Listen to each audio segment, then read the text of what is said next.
Nous allons évoquer 3 sujets avec notre invité. On parlera du Soudan pour évoquer ce protocole d'accord entre des mouvements rebelles. Nous irons également en Libye avec cette déclaration du président turc Recep Tayyip Erdogan. Il n'y a pas de solution militaire. Et nous serons aussi au Proche-Orient où l'organisation de l'État islamique dit vouloir lancer une nouvelle phase en ciblant spécifiquement Israël. Nous évoquons ces sujets avec Maître Eric et Emmanuel Sosa, avocat au barreau du Togo. Bonsoir, Maître Sosa. Bonsoir, Samuel Nyaoui. Au Soudan, une coalition de 9 rébellions soudanaises a annoncé vendredi avoir conclu un protocole d'accord avec le gouvernement soudanais, étape importante en vue de la signature d'un accord de paix définitif. Les pourparlers entre représentants de Khartoum et ceux de cette coalition avaient débuté au Soudan du Sud en octobre en vue de mettre un terme au conflit dans les régions soudanaises du Darfour, du Kordofan, du Sud et du Nil Bleu. Ces rébellions accusaient le pouvoir du président déchu Omar el-Béchir d'avoir marginalisé leur région. Mais tout ça, on le voit clairement. Il y a plusieurs rébellions au niveau du Soudan et la plupart de ces rébellions est bâtie sur une logique de marginalisation. Aujourd'hui, est-ce qu'on peut dire que le nouveau régime soudanais a pris la mesure de la chose et se dit conscient de revoir la manière de gouverner le pays? Très clairement, oui. Parce que je pense que maintenant, le nouveau régime a saisi la nouvelle donne et essaye, de façon très opportuniste, avec une habileté politique qu'il faut saluer, de régler en même temps ces problèmes-là qui ont miné aussi le pouvoir du président el-Béchir. On a toujours en tête la création à toute force, après la mort de John Garang, de la République du Sud-Soudan. On a accepté cette amputation sur la base d'un accord politique et en pensant régler un problème. Les Sud-Soudanais qui se plaignaient d'avoir été maltraités par les Nord-Soudanais sont aujourd'hui pire traités par eux-mêmes, entre eux, qu'ils ne l'ont jamais été auparavant. Donc oui, effectivement, il est bon de régler ces problèmes-là et peut-être aussi, je crois, pousser jusqu'à envisager une réunification du Sud-Soudan avec le Nord du Soudan, parce que ça a été une erreur historique, en fait. Ça a été une erreur historique avec un habillage juridique très habile, sous mine de revendications irrédentistes. On a amputé ce pays qui n'avait pas besoin de l'être. Et quand on voit ce que c'est qu'on a toujours pensé que le Sud était pétrolifère et on a mal géré la redistribution des fruits de ces richesses. Et les populations du Sud, étant des populations exclusivement noires, ont été maltraitées par des populations arabes ou sémitiques du Nord. Ça a été un grand problème et ça a été une défaite aussi, une des défaites du régime du président el-Béchir. Donc en fait, il faut mettre ça dans le passif politique et probablement le résoudre. Parce que, vous voyez, cette sécession des deux pays a été une des sources de la faiblesse économique croissante du Soudan et ça a nécessairement précipité ou joué en tout cas un rôle dans la chute du régime el-Béchir. Donc oui, effectivement, c'est une bonne chose. Alors on le voit quand même, c'est une coalition de 9 rébellions.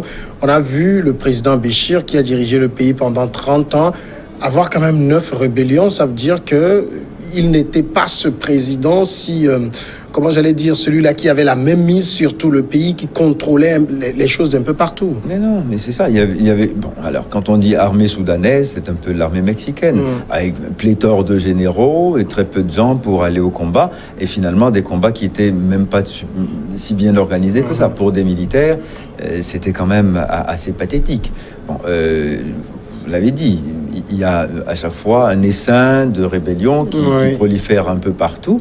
Et on n'a plus les moyens de maîtriser ça.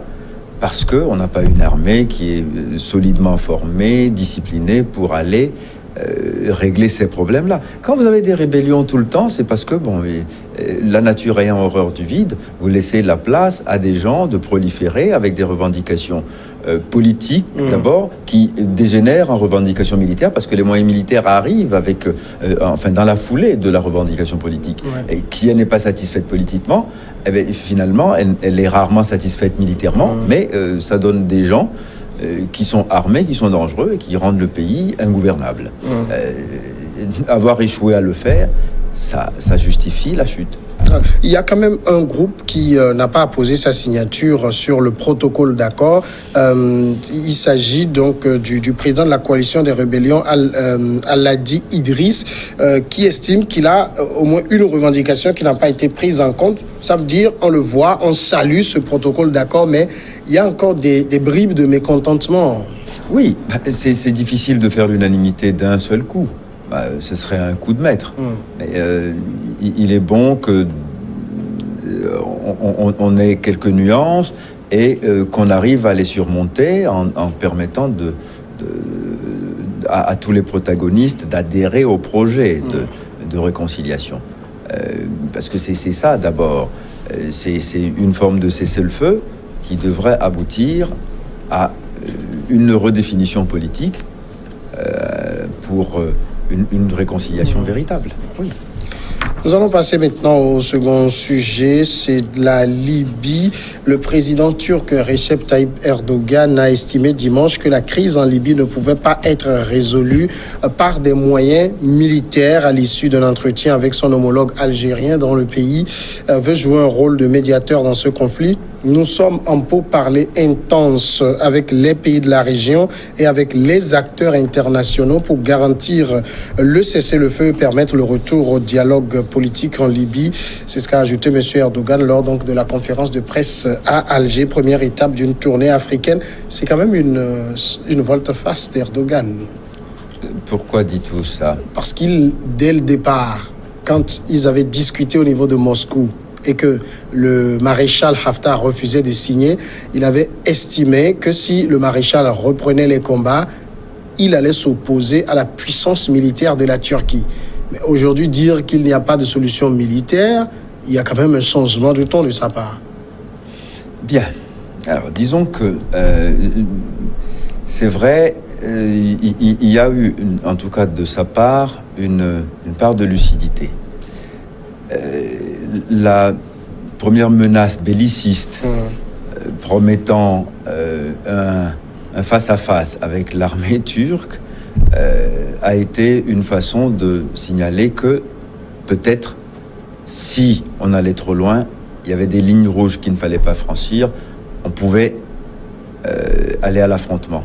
C'est une façon d'amener à la négociation. C'est pas nécessairement faire volte-face. Il sait très bien qu'il n'y a pas de solution politique. Il n'y a pas que de la solution militaire. Mais il a dit en deux temps. D'abord, si vous franchissez la ligne rouge, sachez que nous pouvons intervenir. Et maintenant, la solution n'est pas que militaire. Il y a une cohérence, c'est pas une volte-face.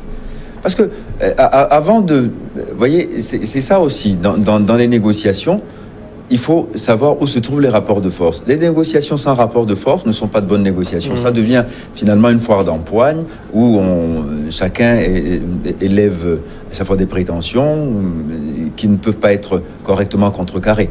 Les arguments dialectiques échouent rapidement parce que, il n'y a rien pour contraindre l'autre à accepter les propositions de son vis-à-vis. Donc, à un moment donné, oui, savoir que nous devons aller à ces pourparlers pour obtenir un résultat. Sinon, il faut qu'il y ait toujours la carotte et le bâton. Oui. C'est une façon de brandir et la carotte et le bâton. Je trouve que politiquement, c'est tout à fait cohérent. Mais quand on a vu la Turquie entrer dans le jeu aux côtés du GNA, le gouvernement reconnu par la communauté internationale, elle a même déployé des troupes au sol. C'était logiquement pour engager le combat. Non, il y a ce qu'on appelle des forces d'interposition. Oui, des troupes au sol, il y en a à beaucoup d'endroits. Hein. Elles sont parfois onusiennes aussi. Elles ne vont pas au combat nécessairement. Elles sont là pour dire, attention, il y a ici une ligne rouge. Si vous la traversez, vous pourriez avoir maille à partir avec une force militaire peut-être supérieure techniquement et en nombre. Donc nous venons ici pour créer les conditions d'un cessez-le-feu véritable. Mais le cessez-le-feu, sinon on ne peut pas le décréter, on peut l'obtenir par des moyens d'intimidation. À défaut d'une coercition réelle, on peut l'obtenir par des moyens psychologiques d'intimidation. Oui, que les autres sachent qu'il y a une force militaire capable de répondre et d'opposer une opposition violente, ça peut les amener à vouloir préférer la table de négociation plutôt que le terrain. Bon, sauf que les troupes et l'engagement turc, ça a été uniquement du côté du GNA, le gouvernement de Fayez al-Sarraj. Oui. Ça veut dire la Turquie a quand même un parti pris dans ce conflit. Oui, ça me paraît. Mais elle a un parti pris en disant, oui, nous avons choisi de protéger une légitimité contre une légitimité. C'est le problème, en fait. Le problème libyen. C'est deux légitimités qui revendiquent à chaque fois de la reconnaissance de part et d'autre.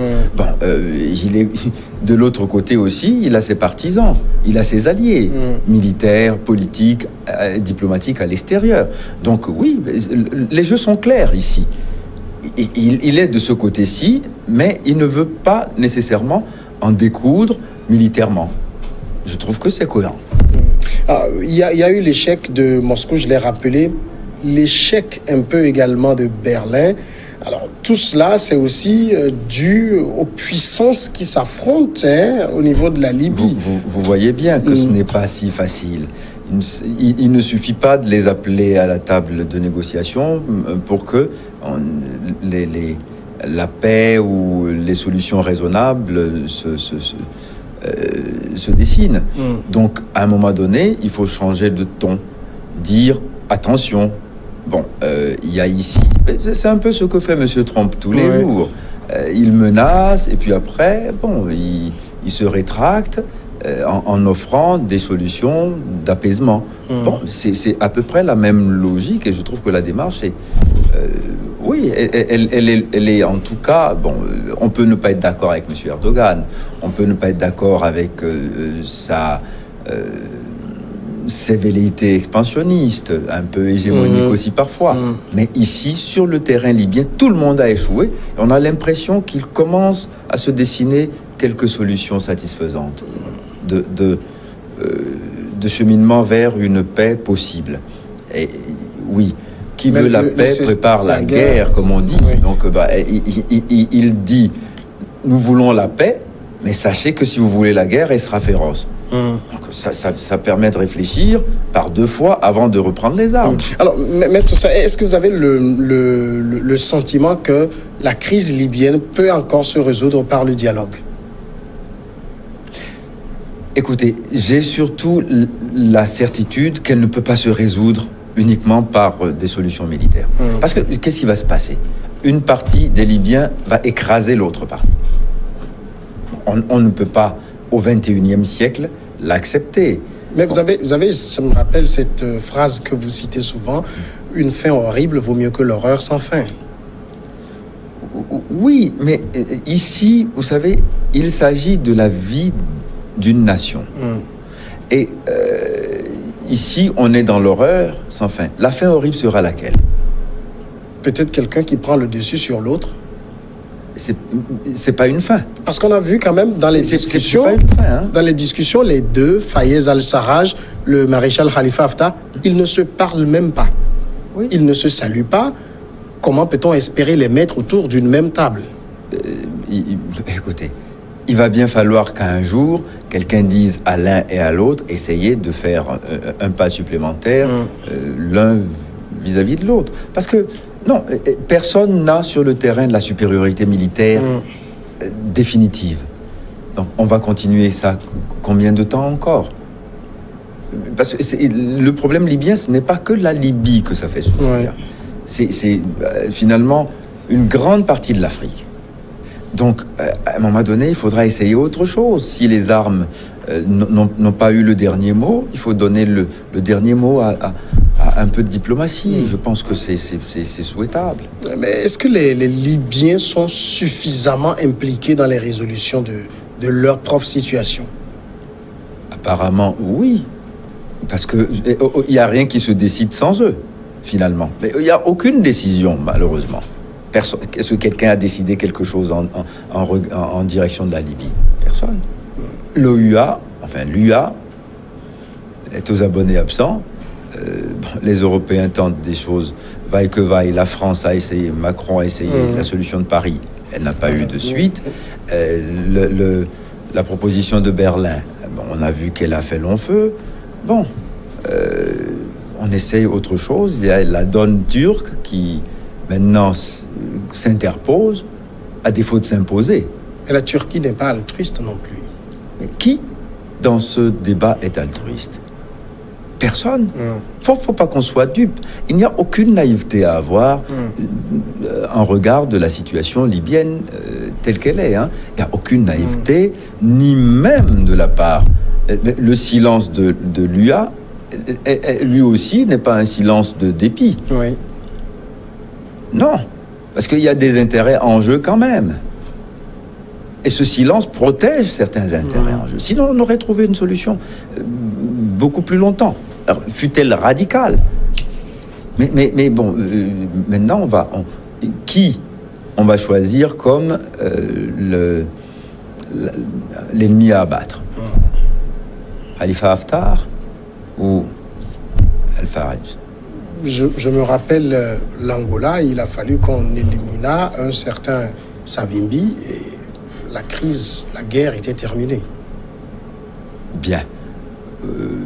Alors, je ne sais pas, dans le cas libyen, lequel va jouer le rôle de Savimbi pour être finalement l'agneau sacrificiel pour avoir la paix. Je ne sais pas lequel.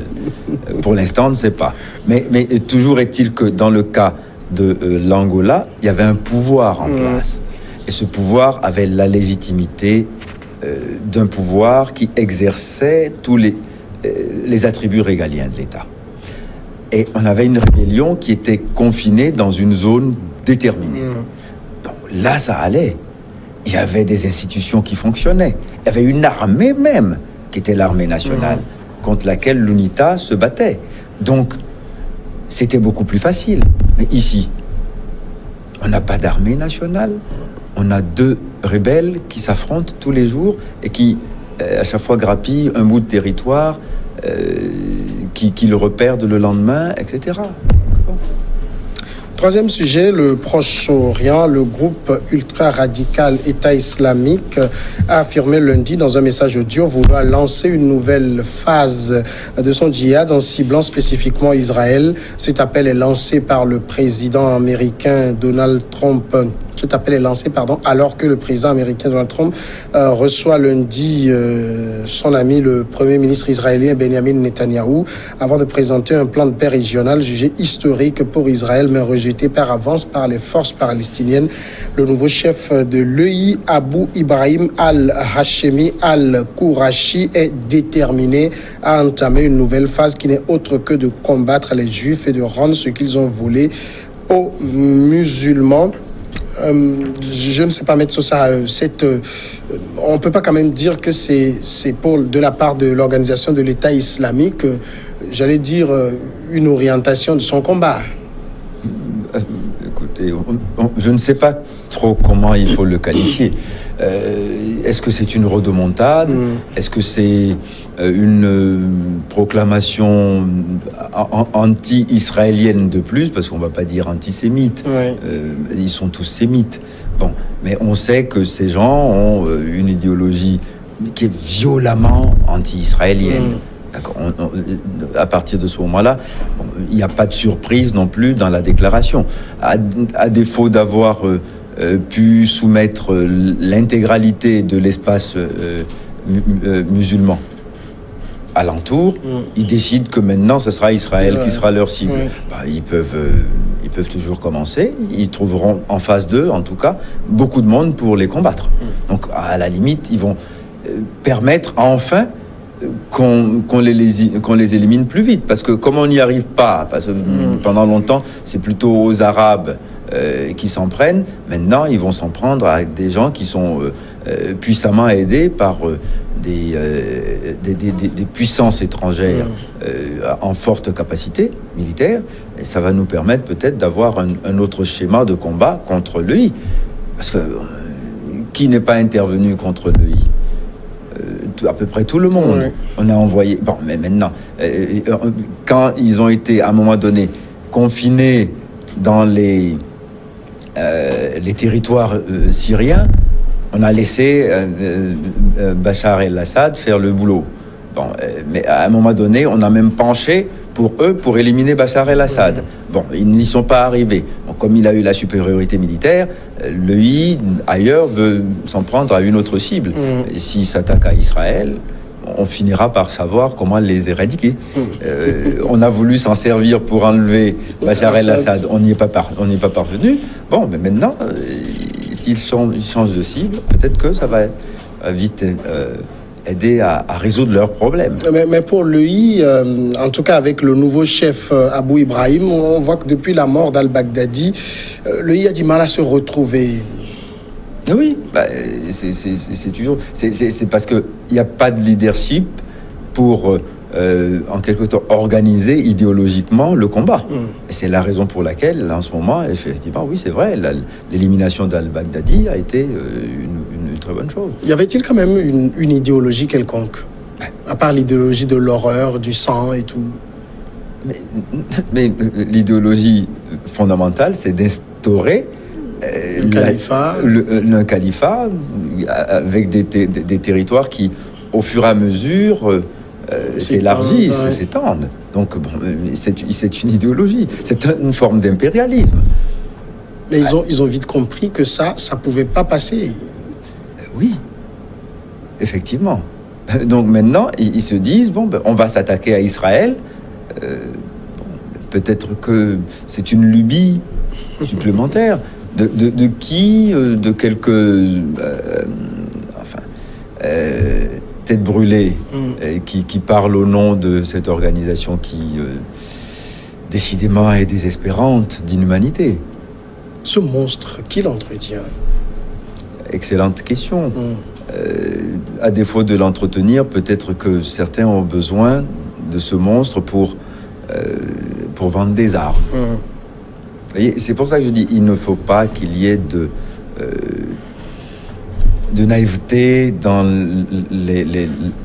l'approche que l'on a des choses du monde. Vous savez, il y a toujours le général Schwarzkopf. Ce nom-là vous dit quelque chose. C'est celui qui avait dirigé les forces américaines en Irak lorsque l'Irak a été attaqué pour la première fois sous la présidence de George Herbert Bush en 1991. Ils étaient à quelques mètres du palais de Saddam Hussein.